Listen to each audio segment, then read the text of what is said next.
me, baby, show me.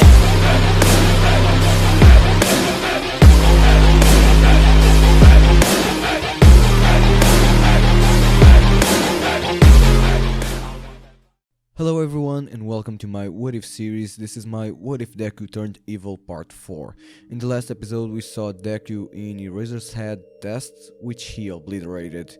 We also saw that Mineta got expelled and that this made Deku super angry at Eraserhead, since he had no right to expel anyone, especially a hero himself. But let's get to the video. As everyone went home for the day, Deku went training into the mountains. He needed to release some of his stress from the Eraserhead, but when he got there, All For One appeared with a strange being. "Hello, young Midoriya. I see that you're angrier than before. Did something happen?" To which Deku replied, "I just had to release some stress from today, only that." Then All For One introduced the Nomu. He told Deku to punch the Nomu as hard as he could, and so did Deku.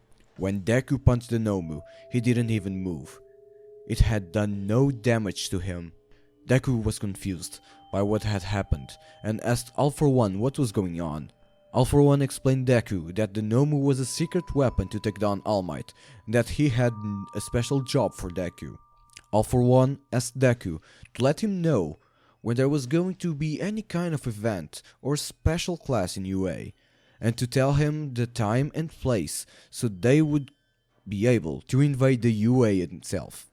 Deku agreed, but he told All For One that the one who was going to deal with All Might was himself, and he wouldn't let anyone get in his way. As Deku finished saying this, All For One stood in front of Deku and told him, "You are nowhere near as strong as All Might yet.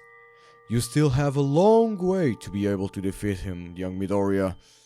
Deku knew that All For One's words were true, but he didn't want to admit it. He just couldn't admit that he was still powerless against the world himself. When Deku went home, he met All Might on his way.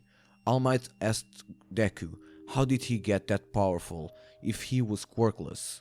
Deku had to calm down, because he was just thinking about the words that All Might had told him. Made him want to jump at All Might and try to kill him. Deku just passed All Might and told him that he didn't have to tell him how he got so powerful, but Deku then replied, "I just trained really hard." And so, Deku went home. In the next day, Deku and everyone in Class 1A went to the Special Hero/Villain Simulator exam. This time, All Might, who was still curious on how Deku had got so powerful, made Deku and Uraraka in the villain side against Bakugo and Lida in the hero side. Deku, knowing that he was put on the villain's team because of All Might, made him mad, since he was the one to become a true hero, not a villain like he was meant to be. Deku got furious to be on the villain's side, and this made Deku jump straight at both Lida and Bakugo to beat them up. Deku had no problems taking down Lida, but in the battle with Bakugo, Bakugo and Deku were par on par with each other. In terms of technique, Bakugo had the advantage, while in terms of raw strength, Deku was way stronger. The battle between them was intense. None had stopped hitting one another, and in the last minute of the test, Bakugo and Deku launched their strongest moves to each other. When both Bakugo and Deku collided, a huge explosion had happened. Both of them went flying to a different side, and when All Might stopped the exam, Deku and Uraraka won by default. The time of the exam had come to an end. All Might was so surprised about how strong Deku was, but something was still not right. All Might knew that Deku's powers had to come from somewhere or someone, and in the end of the day, All Might asked Deku to meet him in his desk. When Deku arrived near All Might, he had such an aggressive look in his eyes, which All Might didn't understand. Why was he looking at him like that? "Young Midoriya, when I first met you, you were weak, and you also told me that you didn't have a quirk. What happened during these last 10 months? Deku told All Might that he didn't have to tell him, since All Might was the one who had told him that he couldn't be a hero. Deku also told All Might, "You are not a true hero. A true hero is to save everyone, not just physically, but also mentally. And in that day, you were the true villain to me. I will show you one day what a true hero is like." As Deku finished saying that, Deku left the room and went home. But he remembered some information that he had known from the school. And Deku thought that it would be a good idea to go visit his master, and so he went to the villain's hideout. As Deku entered the building, he saw Shigaraki Tomura and Kurogiri, to which he asked where was All for One. Kurogiri told Deku that their master had left for some work, and had left Shigaraki in control for some time. Shigaraki asked Deku what he wanted, and Deku told him about the USJ, the exact time and place that the exam would be happening.